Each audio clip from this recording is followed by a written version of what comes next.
حضرت ابراہیم علیہ السلام کی قوم چاند کی دیوتا کو اور کا رکھوالا سمجھتی تھی۔ بادشاہ نمرود نے اس کی پوجا کے لیے مندر تعمیر کیا۔ بعد میں یہ مندر نئے سرے سے تعمیر کیا گیا۔ ساتھ جو ہے عراقی سپاہی اور اور کا رہنما ہے۔ ابراہیم علیہ السلام نے اپنے والد بادشاہ نمرود اور اپنی قوم کو بت پرستی کی بے عقلی سے آگاہ کیا، جو قریب 5000 دیوی دیوتاؤں کی پوجا کرتے تھے۔ انہوں نے اعلان کیا کہ اپنے ہاتھوں سے بنائے ہوئے اندھے اور بہرے بتوں کی پوجا کرنا سرکشی اور بیوقوفی کے سوا اور کچھ نہیں۔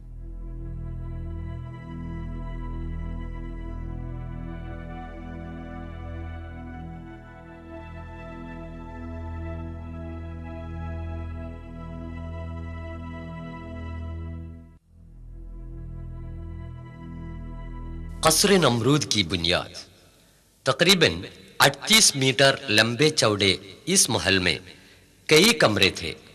انہوں نے بتوں کو بے جان ثابت کرنے کے لیے ایک تدبیر کی۔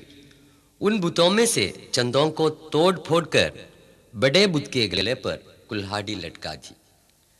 اس الزام میں بادشاہ نے فیصلہ کیا کہ ابراہیم کو آگ کے الاؤ میں پھینک دے۔ خلیل خدا حضرت ابراہیم علیہ السلام کو بے دردانہ آگ میں پھینک دیا کہ انہوں نے کھلم کھلا یہ اعلان کیا تھا سوائے رب العالمین کے کوئی معبود نہیں۔ خدا کا کرنا دیکھیے، اس نے آگ کی جلانے کی طاقت کو مٹا دیا۔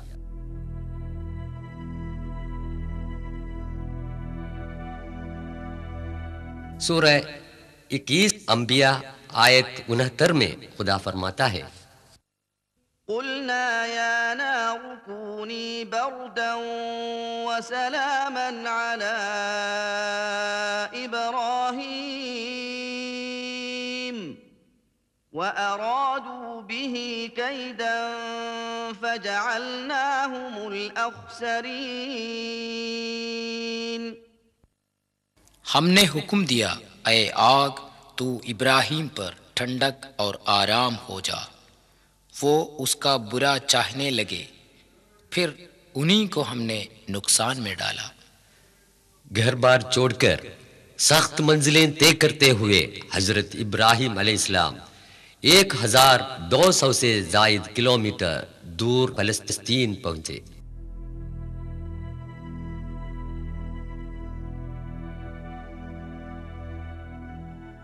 علی کے نام سے مشہور ہے ہبرون۔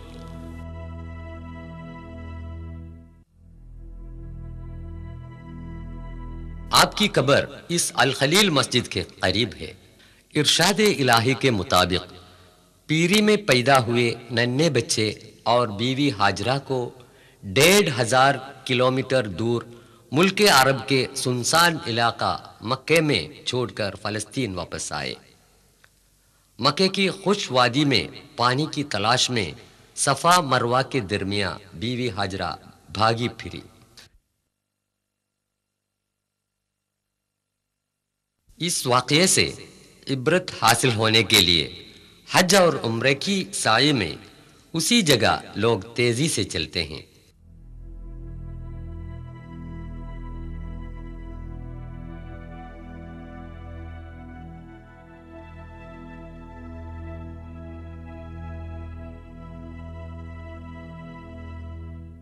مکے کی ویران وادی میں وہ ننھا سا بچہ پیاس کے مارے پاؤں مار مار کر رونے لگا تو وہیں سے ایک چشمہ پھوٹ نکلا۔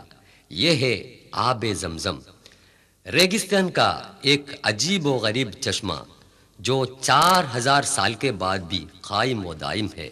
خدا کا عجیب کرشمہ دیکھیے کہ یہ چشمہ لاکھوں انسانوں کے برابر استعمال سے بھی سوکھا نہیں گیا۔ یہ مکہ کے باشندوں اور زائران کعبہ کے لیے خدائے جل و شانہ کی طرف سے ایک انمول تحفہ ہے۔ صاحبزادہ اسماعیل پلے بڑھے۔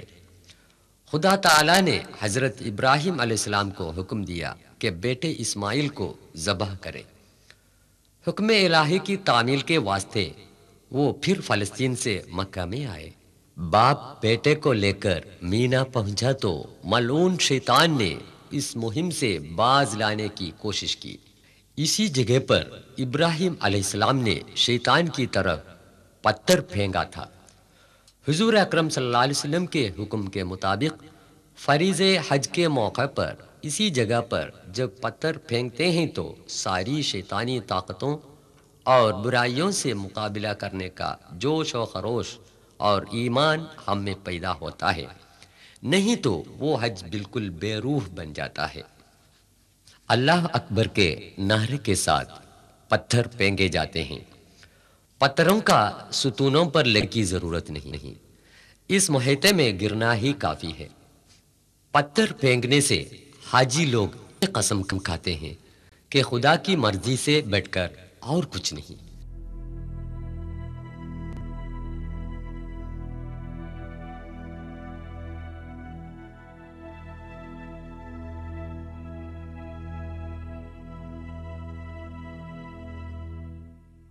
جب حضرت ابراہیم علیہ السلام نے اپنے بیٹے کو ذبح کرنے کے لیے لٹایا اور ہاتھ میں چھری لی، تب خدا نے فرمایا، ٹھہرو ابراہیم، تم نے میرا حکم بجا لایا، اس کے بدلے ایک بکرے کو ذبح کریں۔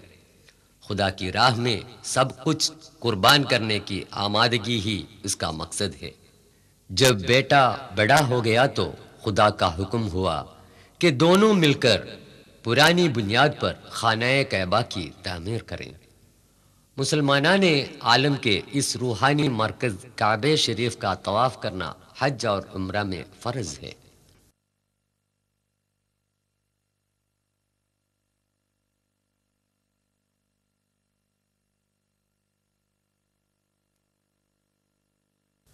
الاسکا سے لے کر جزیرے فجی تک پھیلے ہوئے اس وسیع دنیا کے 200 سے زیادہ ممالک سے لاکھوں لوگ اس مقدس مقام پر آ پہنچتے ہیں اور حج ادا کرتے ہیں۔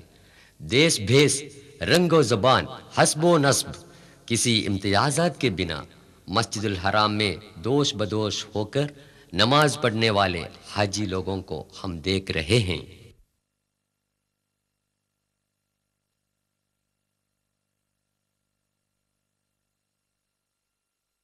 حضرت لوط علیہ السلام اور بحر الموت۔ یہ شہر عمان ہے، یہ جوردان کا پایہ تخت ہے۔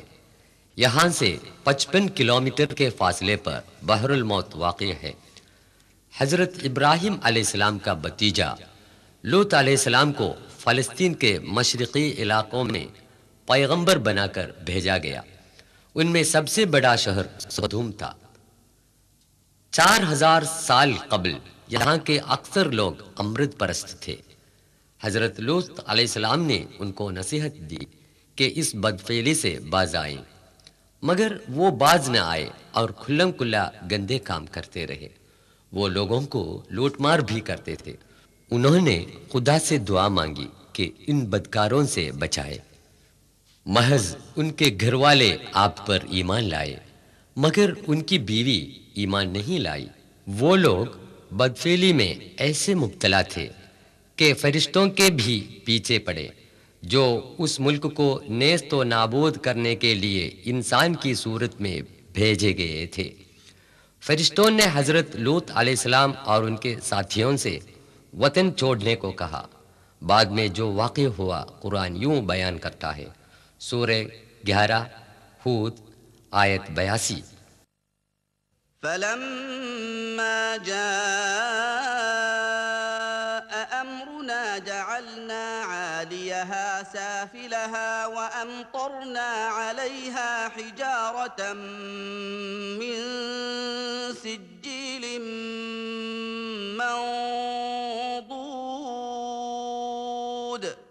پھر جب ہمارا حکم پہنچا تو وہ بستی اوپر نیچے کر ڈالی اور ان پر کنکروں کی پتھریاں برسائیں جو خدا کے ہاں مقرر تھی۔